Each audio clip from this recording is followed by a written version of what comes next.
Welcome to my channel. In this video, I will share with you how to remove icons from your MacBook desktop.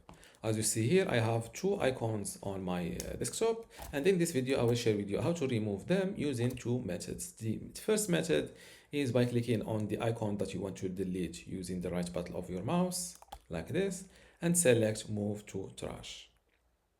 The second method to remove an icon from your MacBook desktop is by dragging and dropping the icon that you want to delete here in the trash. And just like this, or yes, this way you will, those two icons are simply moved to the trash.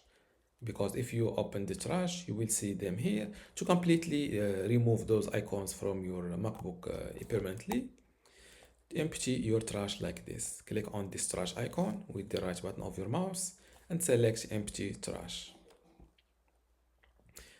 Are you sure you want to permanently erase the items in the trash? Click on empty trash. And now your icons are permanently deleted from your desktop.